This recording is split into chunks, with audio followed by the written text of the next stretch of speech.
tell a few folks, you know, how's it feel to get inducted into the Rock and Roll Hall of Fame? Well, Lifetime Achievement Award. King James and his disciples, 1968. Yeah, King James. Yeah. Tell them King about James that. edition. That was Edgar Murphy, ladies and gentlemen. It was quite of an experience, man. And you guys was quite a batch of guys. That was a mix of a chemistry set that Marauders were, but a good band. That was a good band, and they were just young. They wasn't ready, but I don't know. I'm just grateful. You know, I don't know what to say, but yeah. What else? Well, you had how many groups? Let's talk about some of the groups. Your first group that you had was the very first group I had was the Trespassers. Okay, the Trespassers. That was in 1961, and that was by accident. And I was living in Anoka because I was an incorrigible child. Okay. But it helped me as far as focusing on business and trying to do something individually for myself. The racism was just immense. That's the reason why I don't want to be careful what I say. I don't want to be held liable for comments, but back then in 1961, for a musician to make $100 per man a night, that was astronomical, especially when the gas was 19 cents and 20 cents a gallon. They paid me $20. And I felt my pockets were fat, and I felt rich. And one of the wives came to me crying, and she was just crying, she's shaking. And then she asked me, how much money you make? I shook my eyes. I make $20 a night. Sometimes I play twice in a day. She says, you big dummy. She says, for the last 3 years, the guys have been making $100 a man a night, and all it would take was them to make $75 a piece. And actually it was $125 just to make $100. That's what it was. But anyway, to make a long story short, I didn't like it. And that's when I learned everything and every aspect about the music business. I know how to travel, and I know when to feed a person. I always keep the union rates up there because anything goes wrong always reflects on the person that's handling the business. So. Well, But I don't know. If I had to do it again, be honest with you, I've paid my dues, but if I had to do it again, it would be secondary, and I would make sure I finished my education, and then I thought I was good stock as far as making the exception. It's hard to make it in this business, especially when you got creative people that don't see the same way, and you got to be consistent. That's the only way you can do it. But I really appreciate this interview. I don't know what to tell you, but thank you, Mr. Driscoll, for having me here. And I feel proud that after all these years, I'm finally being acknowledged.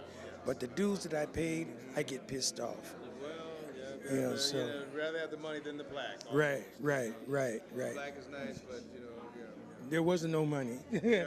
We all know that. Yeah. But I'm glad that we took a minute.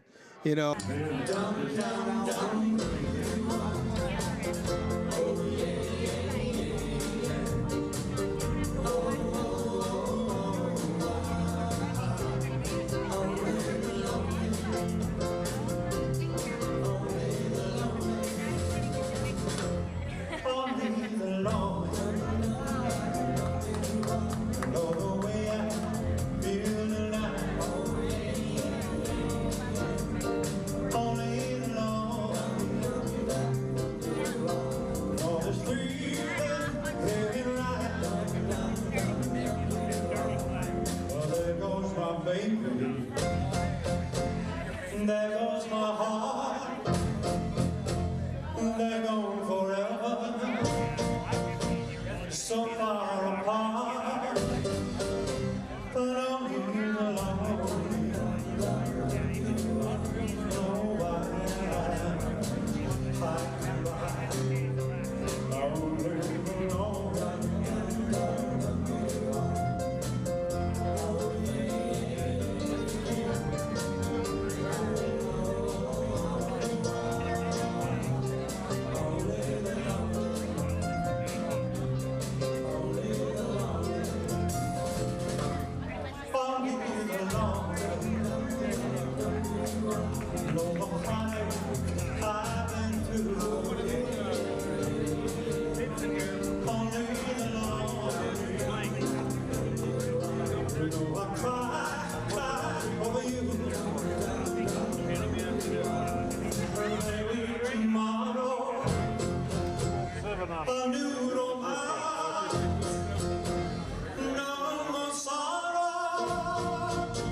lonely heartbreak all live alone.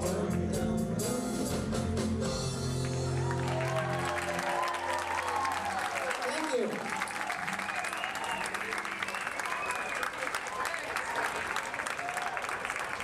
All right, ladies and gentlemen, here's the other half of the tandem up here. I don't know if it's an equal half. Is it an equal half? The coach is about 1:30 Sherwin, I think, when he's wringing wet. Sherwin Linton, do your stuff, Sherwin. All right. I've just been enjoying the group that we've just been hearing, Kanoi, so much that I wish I was just listening to a whole lot more. What kind of neat is that these guys have not played together in 41 years. Yeah. I was talking to some of the guys and they said, "You nervous?" To a man, they said, "No, we're excited, so this is going to be a treat." Get your hands together. Let's bring them back Minnesota style one more time. 2007 inductees, the Magpies.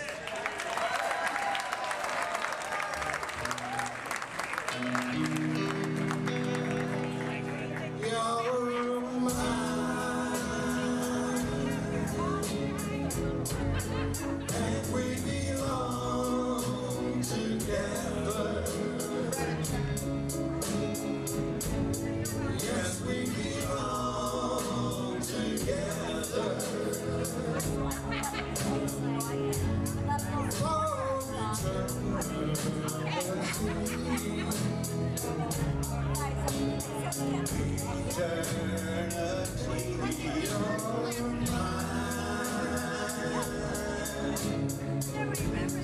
Your kiss belongs to me.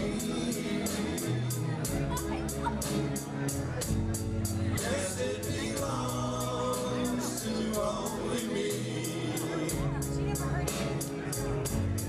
For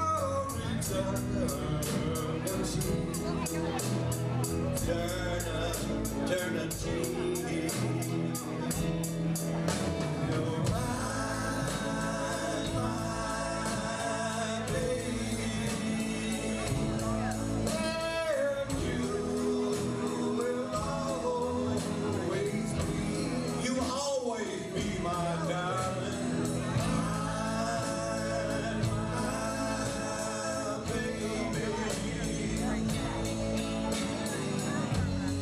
Your kiss belongs to me. You're mine, and we belong together. Yes, we belong together. For eternity.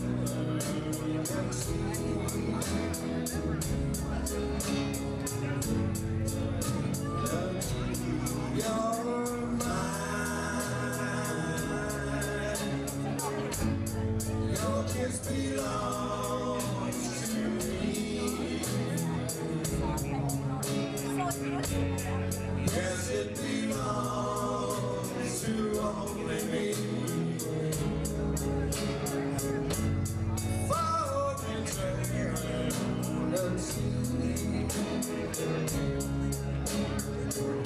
For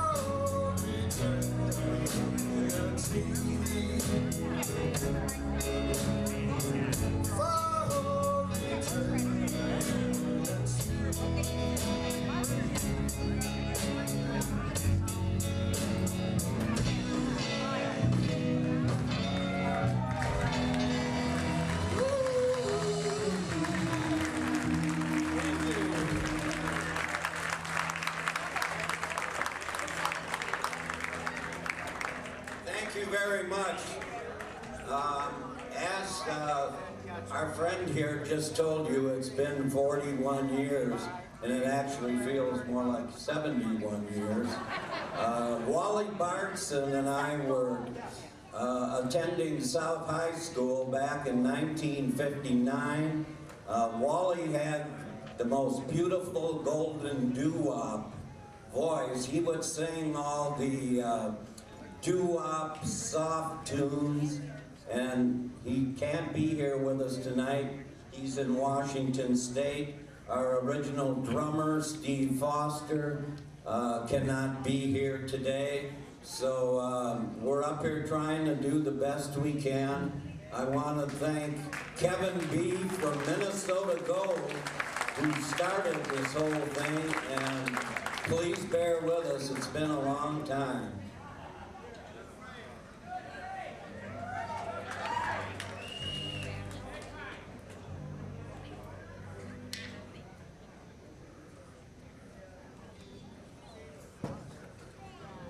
We're going to try one right now that some of you may or may not remember, and if you're hungry, you can probably get some somewhere around here. But the song we are going to play is called Cherry Pie.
Ladies and gentlemen, this is Larry again.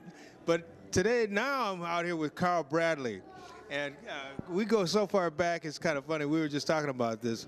We were, what, 5, 6 years? Yes. You're older than me, so. Yeah, I'm the senior citizen here. But we go back to childhood, and it's been a long, wonderful friendship. And you come from a wonderful family, so I'm proud to know you. I tell you, he plays piano, sings. In fact, now you're doing things with who now? You're doing it with Danny, right? Right. Danny's Reasons. We've got a remake of the old Danny's Reasons, and it's kind of an all-purpose show. We've got the horn section and the rhythm section and all of the fun stuff and all of the vocalists, a variety of vocalists, and a lot of the old school there. And most of the music is old school, but we do some current things as well. So, and it's working out pretty good for us. Working out good. Well, I want